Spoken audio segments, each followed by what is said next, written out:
Bueno, en primer lugar, nada, a Matías y a Tamara darles la bienvenida. Este es el albergue transitorio de semillas del Museo del Hambre. Lo que hacemos es recibir semillas de distintos lugares que nos pueden traer a las actividades del museo o que cada una de las personas que está acá consigue. Y nos juntamos una vez por mes, primer sábado de cada mes, para hacer toda la tarea propia del albergue, que es registrar las semillas, clasificarlas, ensobrarlas para dejarlas listas para que circulen. Bueno, yo soy Tamara Perlmutter, soy politóloga. Lo digo no porque importe el título, sino como para también la orientación, digamos. No soy agrónoma, no soy bióloga, todas esas cosas también algunas las fui aprendiendo ahí medio en la marcha. Entonces, lo aclaro básicamente por eso.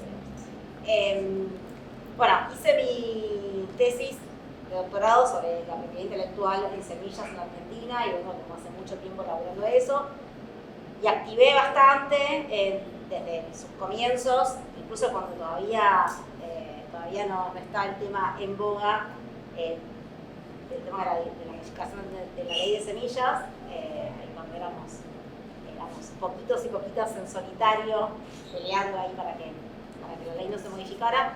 Bueno, y eso fue como durante mucho tiempo una actividad militante que me tuvo bastante ocupada.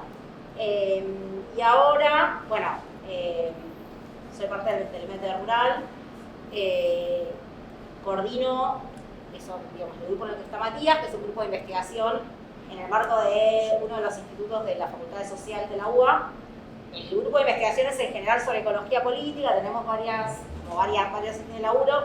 Uno de esos ejes es soberanía alimentaria, y dentro de soberanía alimentaria específicamente el año pasado empezamos una investigación, por ahora bastante incipiente, digamos, de primero relevar, pero después obviamente analizar y demás, distintas experiencias, en principio Buenos Aires y Misiones, digamos, la idea en algún momento es poder extenderlo al resto del país, no mucho.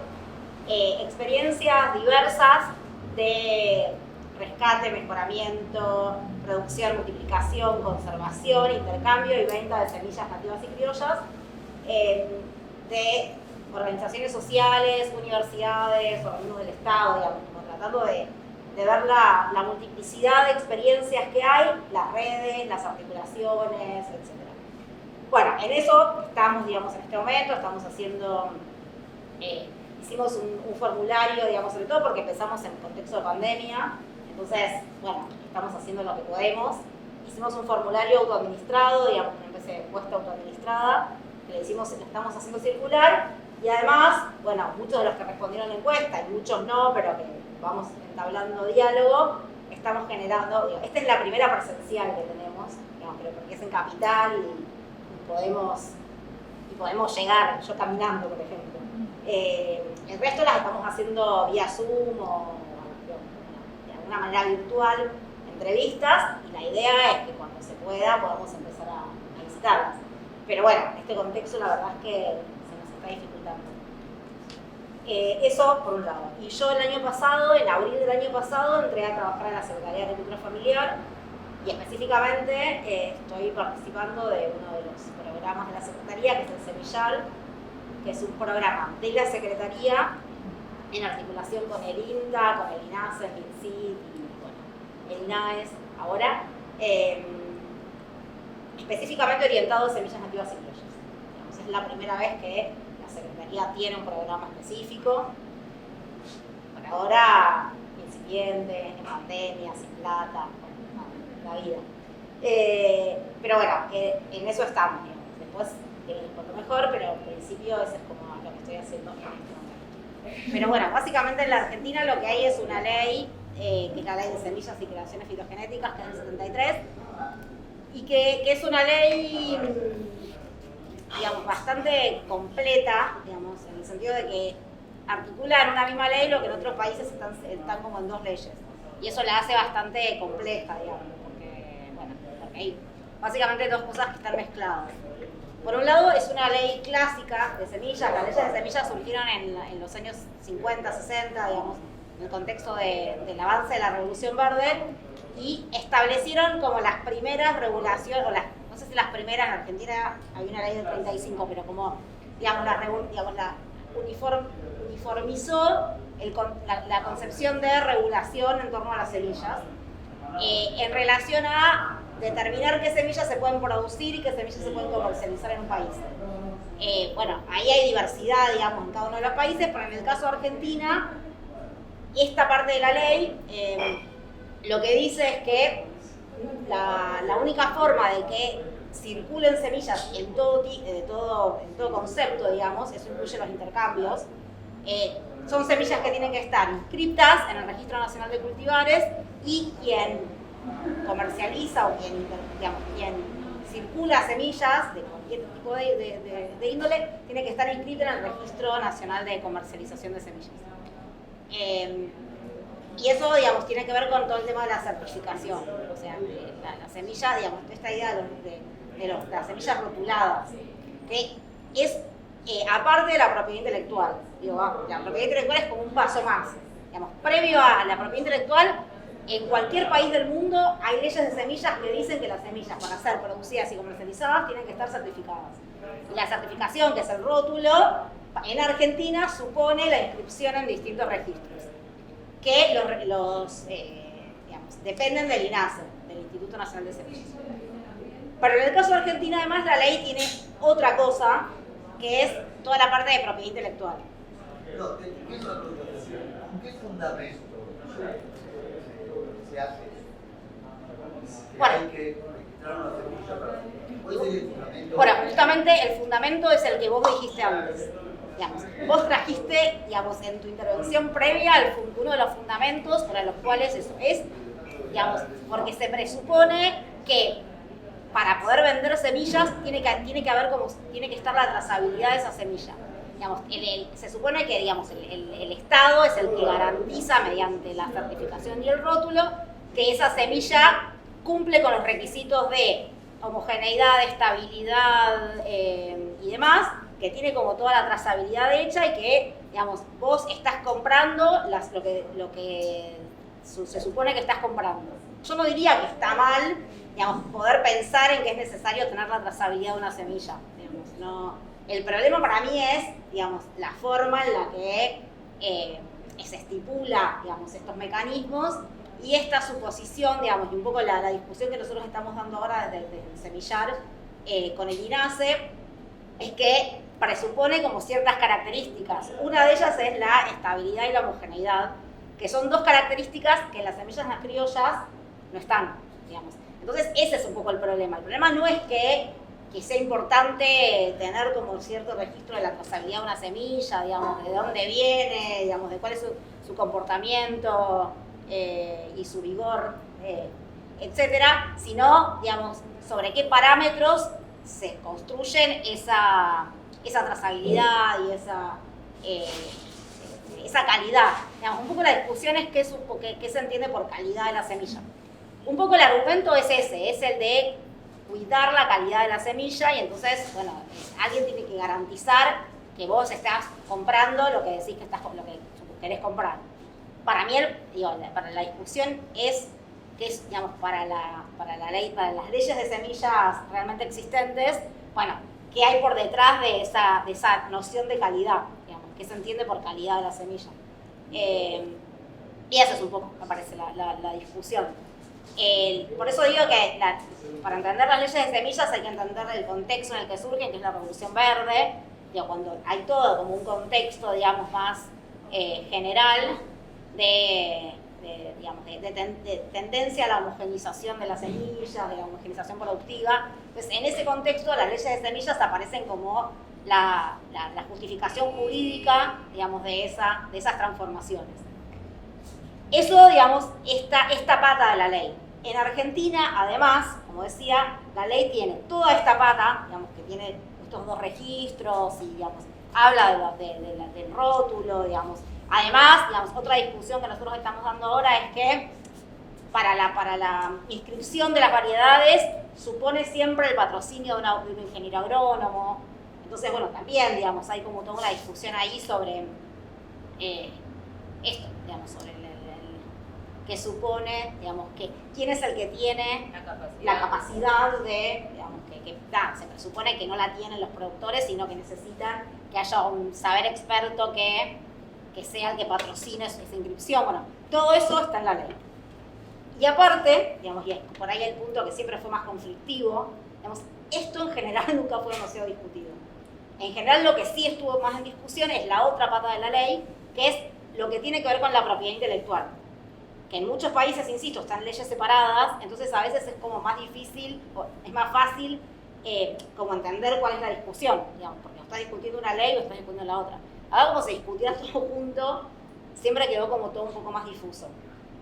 Esta pata, digamos, de la propiedad intelectual, lo que hace es regular un tipo particular de propiedad intelectual, que es el derecho del obtentor. O sea, no es la patente, hay una ley específica de patentes, que dicho sea de paso, en la Argentina es una discusión, pero no se pueden patentar semillas. Lo digo medio así más abierto. Pero sí el derecho del obtentor, que es un tipo de propiedad intelectual que se creó específicamente para las semillas, porque históricamente no se podían patentar las semillas, porque lo que se patenta son invenciones, porque las semillas no son invenciones, no podían ser patentadas, entonces para eso se creó en el mismo contexto, o sea, medio en simultáneo, digamos, con la Revolución Verde, una figura específica que es el derecho del obtentor, que está regulado en términos internacionales por la UPOV. Lo digo porque posiblemente lo hayan escuchado, que es la Unión para la Protección de las Obtenciones Vegetales, que tiene dos versiones, digamos, vigentes, la UPOV. La versión del 78 lo que dice es que, bueno, hay que ciertas características, digamos, para la protección del derecho del obtentor, pero contempla dos excepciones. La excepción del agricultor y la excepción del fitomejorador. La excepción del fitomejorador lo que dice es que yo, para los fines de una investigación, puedo usar una variedad que esté protegida. Entonces, bueno, lo que hay es eso, para poder investigar, digamos, hacer mejoramiento, yo puedo usar una variedad que tenga derecho de obtentor sin tener que pedirle permiso, ni pagar regalías, ni nada. Y la excepción del agricultor es lo que comúnmente se conoce como el uso propio, que es la posibilidad de guardar parte de mi cosecha y volverla a resembrar sin tener que pagar regalías por esa resiembra. Por volverla a resembrar, no a los fines de comercialización. O sea, eso sí está, digamos, no está permitido en la ley argentina ninguna, digamos. Pero sí a los fines de guardarla, resembrarla, intercambiarla, digamos, eso, digamos, por el uso propio se puede. Pero ¿cuál sería el alcance de la protección de la obtención? Es como una patente encubierta, en definitiva. ¿Cuál es el alcance de la protección? ¿Quién sería un obtentor?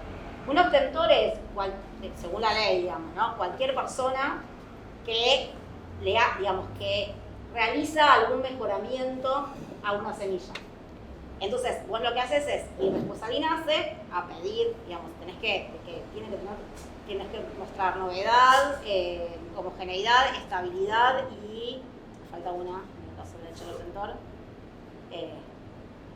no me voy a acordar, son 4. Y tenés el derecho del obtentor. Entonces, si yo compro una semilla que está protegida, tengo que pagar ese canon, digamos, por la propiedad intelectual. Ahora, con el uso propio, lo que no pago es por la resiembra. En el caso, digamos, de que no exista, digamos, el uso propio, la posibilidad de uso propio, yo lo que no podría hacer es, o sea, yo la compro y la pago. Hasta ahí no hay discusión, según la ley, digamos. Ahora, la discusión es, si yo después la resiembro, ¿qué pasa con esa resiembra? ¿Qué pasa con eso que yo estoy resembrando? Entonces yo me guardo y lo resembré. Digamos. Ahí la discusión o lo que las empresas están diciendo es, bueno, ahí, digamos, podríamos ganar mucha más plata, ¿no? Si además cobráramos por esa resiembra.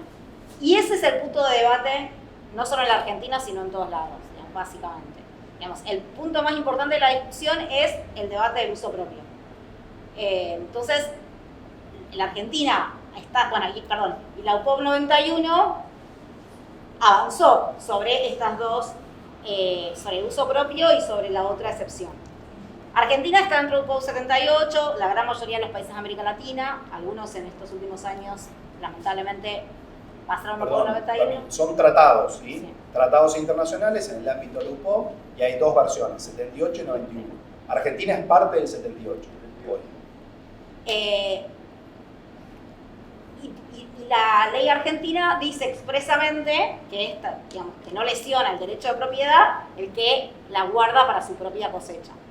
Entonces, en Argentina, que es parte del POU 78, la ley expresamente dice que está permitido de manera totalmente abierta el uso propio. O sea, no especifica absolutamente nada.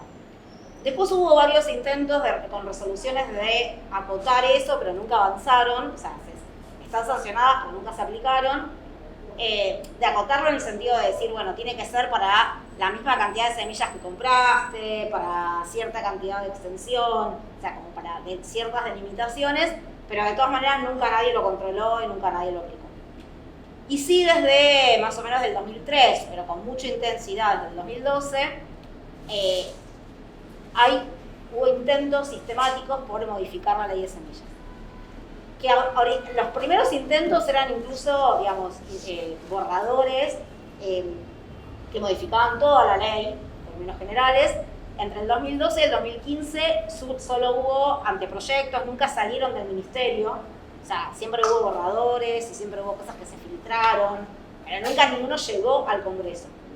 En el 2015, cuando asume Macri, lo toma medio como política de Estado del Ministerio de la Agroindustria, y ahí sí, digamos, en 2016 está la primera vez que el Ejecutivo presenta un proyecto al Congreso.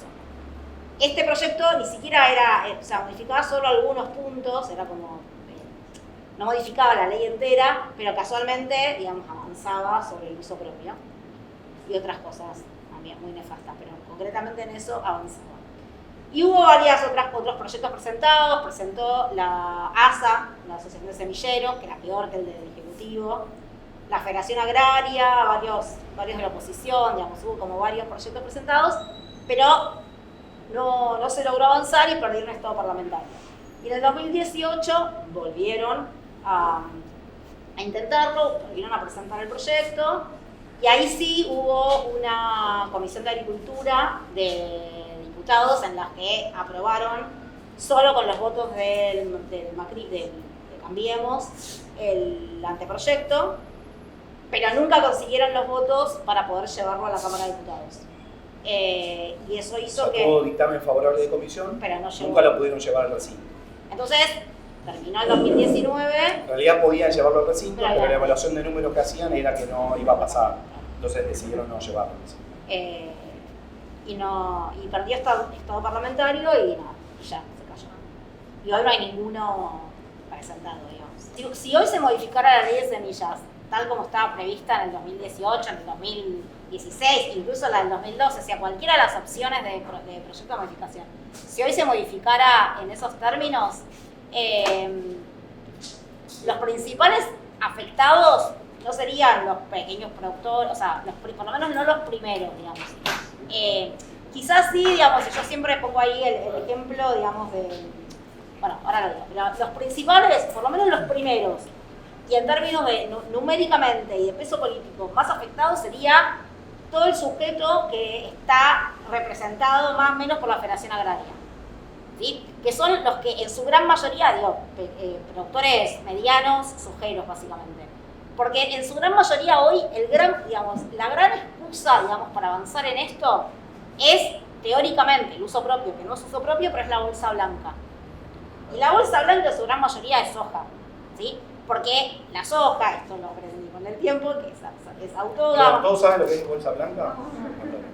La bolsa blanca es básicamente, digamos, la soja es una semilla que es autógama, entonces no es de fácil, digamos, no tiene contaminación cruzada, no se puede hibridizar, digamos, no hay soja híbrida, entonces es de muy fácil reproducción, digamos, de autorreproducción, digamos, es muy fácil en el caso de la soja, incluso la transgénica, guardar soja, resembrar, reproducirla, digamos, no pasa lo mismo con otras semillas y no pasa lo mismo con las híbridas, digamos, las híbridas no se puede. En el caso de las híbridas, que es una, digamos, es una modificación que se hace, que pueden hacer solo en los alógamas, que es una modificación de la misma, dentro de la misma especie, digamos, a diferencia de las transgénicas, que es la introducción de un gen de otra especie. Y en el caso de las híbridas, lo que pasa es que cuando hibridas una semilla, se pierde la identidad semilla-grano.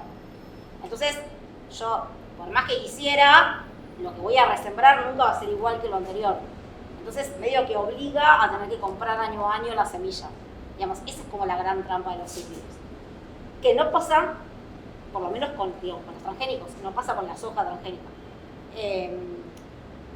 Entonces, lo que pasa es que en su gran mayoría lo que hay hoy, digamos, y por eso yo en mi tesis digo que en realidad lo que se usa, digamos, como excusa, digamos, el uso propio, pero en realidad el uso propio y la bolsa blanca no es lo mismo, porque el uso propio supone que vos no la vendés, o sea, supone que la guardás y la resembrás y la intercambiás o la usás para tu propio campo.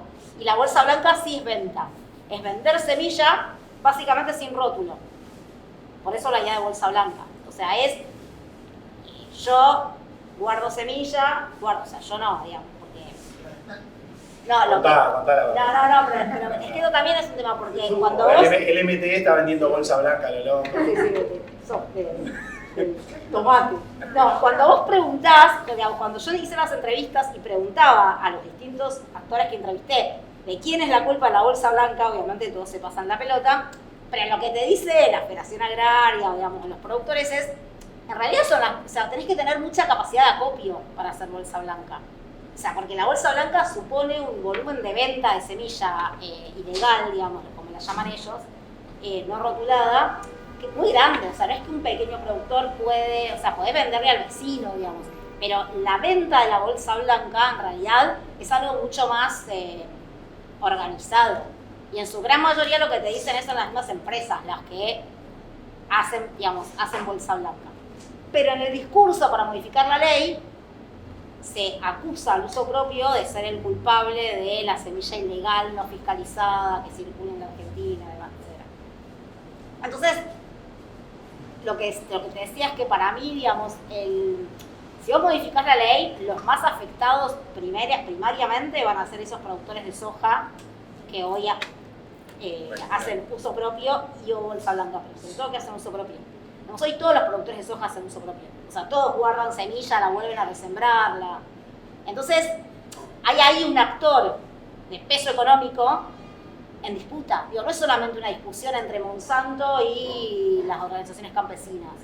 Digamos, porque ahí sí sería como claramente una discusión asimétrica y con relaciones de fuerza claramente marcadas. En el medio hay un montón de actores que no están directamente beneficiados por estos intentos. La Federación Agraria históricamente se opuso a la modificación de la ley, digamos, fue un aliado estratégico desde el comienzo. Esto empezó a trastabillar en el 2018, cuando cambia la gestión de la Federación Agraria. Y ahí, bueno, la conducción de la Federación Agraria empezó a tomar una posición un poco más ambigua. Hubo un montón de delegaciones que se plantaron y eso también ayudó, digamos, a desnivelar, digamos. Nosotros hicimos mucho trabajo de cabildeo en el Congreso, digamos, cuando se parecía que la podían aprobar. Bueno, y usamos mucho esto de la Federación Agraria y la oposición de la Federación Agraria, porque es un actor, digamos,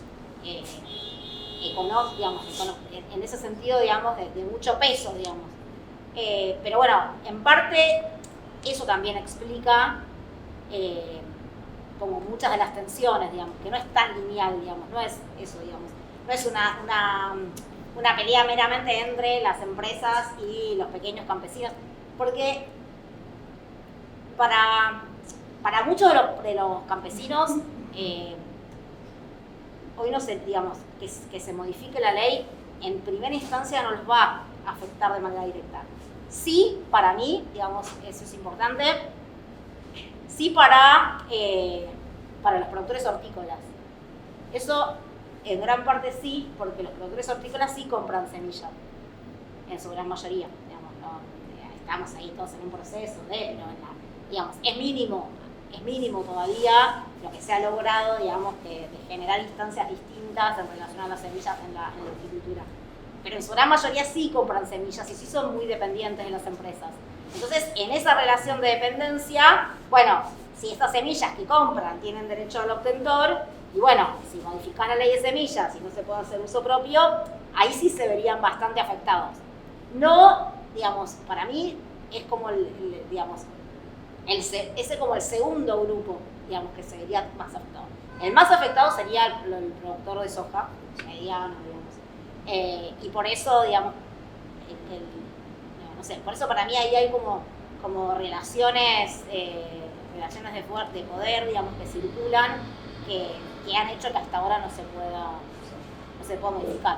No, y si querés una palabrita, Tami, contale, cuando nosotros, digamos, desde la multisectorial, en su momento, contra la ley Bayer-Monsanto de semillas, como le llamamos, siempre estábamos como en la resistencia, ¿no? Resistiendo, impidiendo o procurando impedir que se aprueben las leyes modificatorias, ¿no?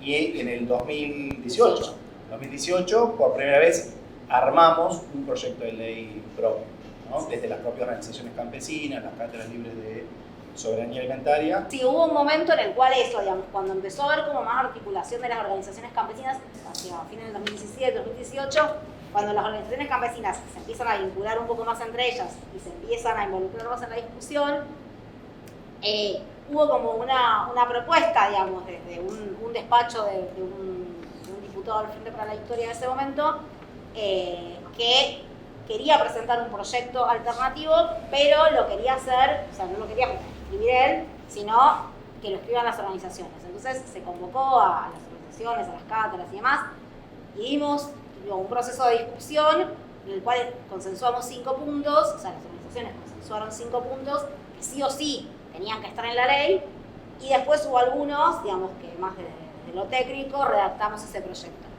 Que es un proyecto que tiene más que ver con la defensa de las semillas nativas y criollas, digamos,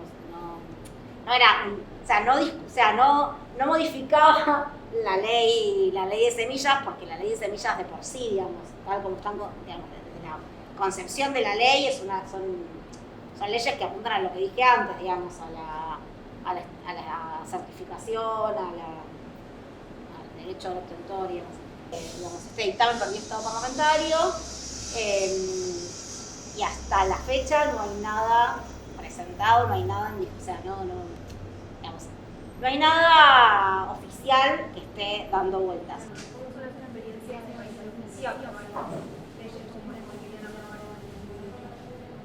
¿Cómo se controla? Bueno, el control es todo un tema, y en Argentina eso siempre fue un gran tema, digamos, porque el INASE, que es el Instituto Nacional de Semillas, que es el que, por lo menos para la ley argentina, es el único que tiene poder de policía, más allá que después, en muchos casos, todos sabemos que digamos, termina terciarizando, digamos, algunas tareas en el sector privado, pero por la ley el único que tiene poder de policía es el INASE. El INASE también fue completamente desguazado, digamos, en la propia, digamos, de los 90 y demás, y nunca logró, digamos, como tener ese peso que se suponía que debería tener si quisieran controlar. De hecho, hay muchos que lo que dicen, digamos, de hecho el argumento de Federación Agraria, por ejemplo, de ese sector, digamos, de productores, es: el problema no es la ley, el problema es que el INASE no controla. O sea, si hay bolsa blanca, no es porque la ley permita la bolsa blanca. Si hay bolsa blanca es porque el INASE no controla, y digamos, lo que tiene que haber es reforzar los controles para que no haya bolsa blanca, y no es un problema de la ley. Digamos, ese es el argumento histórico de la Federación Agraria para no modificar la ley de semillas. Pero, efectivamente, si quisieran hacer lo que decían que tenía que hacer la modificación de la ley, y tenés que reforzar, digamos, con los controles, digamos, el poder de policía muchísimo. Por eso, por ejemplo, cuando entrabas en la letra fina de los últimos proyectos, la composición de la CONASE, la Comisión Nacional de Semillas, las empresas estaban muy metidas, digamos, ¿no? Y además admitían, por supuesto, donaciones del sector privado a la CONACE, con lo cual la fiscalización iba a ir dirigida exactamente a donde ellos querían. Pero al final a través de un organismo público pagado por nosotros, o sea que nosotros le íbamos a patrullar sus derechos de propiedad intelectual.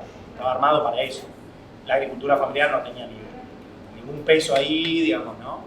Estaba armado con ese diseño, ¿no? Otra cosa que pasa, por ejemplo, en los países como Estados Unidos o Canadá, donde sí se puede, digamos, donde sí hay patentes de semillas más claras, que en Argentina no hay, porque básicamente lo que se patenta, digamos, como no se, lo que se patentan son invenciones, lo que se patenta es la modificación genética, ¿sí? Porque lo que eso es un proceso. Es una manufactura, digamos, una invención humana.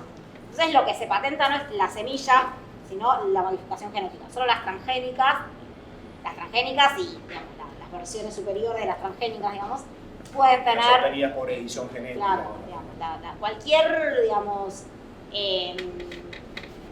sí, cualquiera, digamos, que tenga, digamos, que haya ingeniería genética o alguna de ese estilo, digamos, que implique alguna manipulación y modificación de los genes.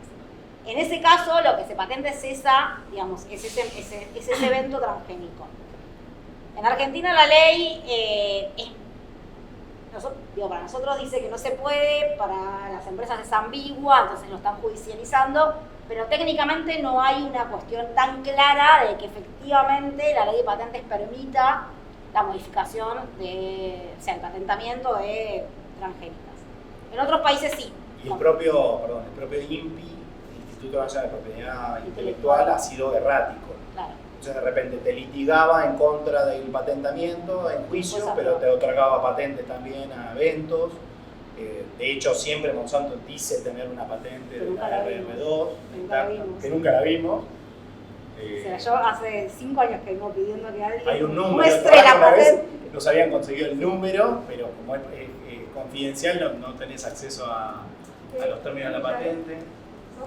Sí, de la RR2 intacta, la PRO. Pero bueno, hay siempre como en Argentina hay como una tensión. Hay países donde está claro que sí se puede, Estados Unidos, Canadá. Entonces han patentado y están patentadas la semilla de soja RR1, digamos, la común, la primera. En Argentina no está patentada, eso sí no está patentada.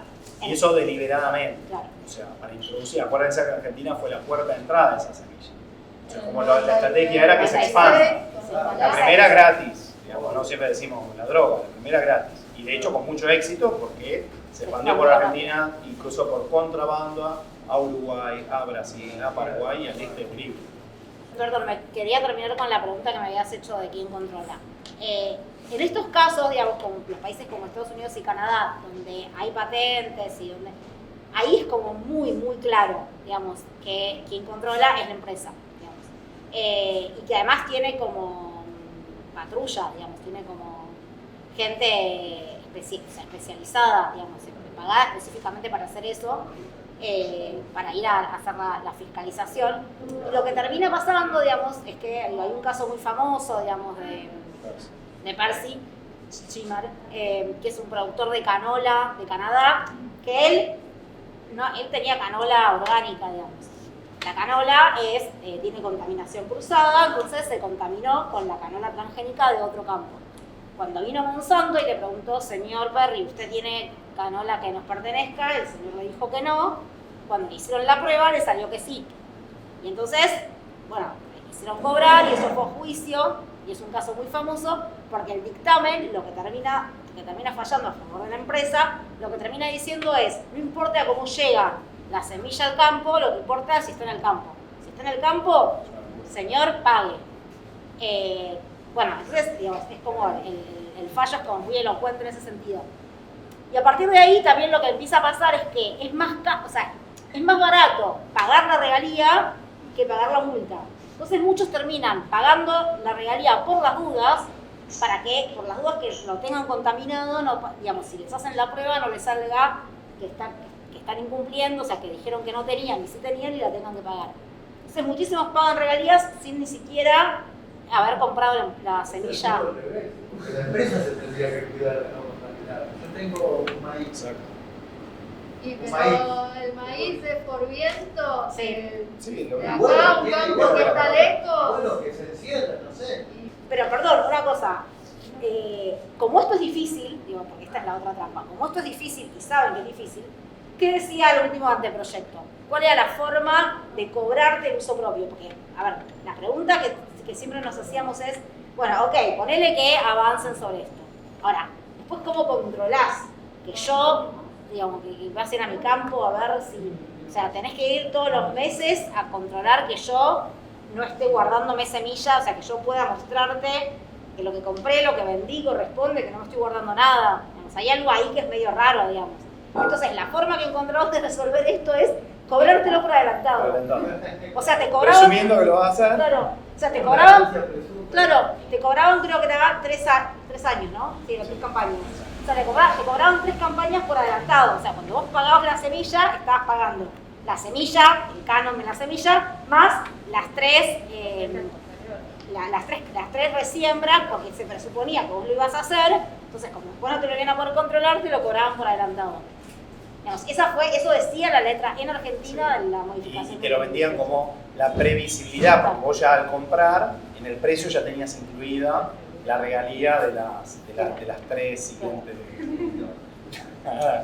Después te digo, la trampa que tenía era que habían exceptuados, ¿no? Entonces los exceptuados eran la agricultura familiar, los pueblos originarios que nunca decían ni sabíamos quiénes eran los pueblos originarios, la agricultura familiar inscrito en el RENAF, que para el macrismo, o sea que en la época del macrismo además la mayoría no estaba en el RENAF, y esto que decía Marcos de la facturación. Ahí nosotros lo que discutíamos era como 2 cosas.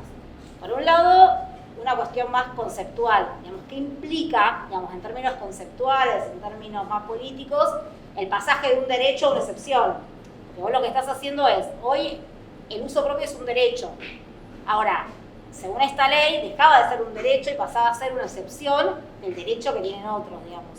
Entonces, ahí conceptualmente, políticamente, más allá de las excepciones, más allá digo, había un debate político, digamos, que era el pasaje de un derecho a una excepción. Y después, si te querías meter en la chiquita, digamos, de verlos exceptuados, bueno, tenían un montón de problemas los exceptuados. Pero, digo, más allá digamos, nosotros nunca quisimos discutir la letra fina de los exceptuados, sino como plantear el problema político que había detrás de plantear que deja de existir el uso propio como tal, y lo que haces es, bueno, exceptuar en todo caso algo. Tenés que demostrar que sos pobre y marginal para que te dejes seguir usando semillas. Bueno, es un concepto, digamos, políticamente no está bueno, digamos. Lo que nosotros queremos marcar es, no es una cuestión de escala, no es una cuestión de, bueno, para la marginalidad sigan haciendo, total no joden a nadie, sino es una discusión en términos más políticos, digamos, de qué supone decirle a un agricultor que no puede guardar semilla y volverla a resembrar, digamos. Esa es un poco la discusión, más allá de si había o no exceptuados, quiénes eran, que además estaban mal los exceptuados. Esa era un poco la discusión en su momento.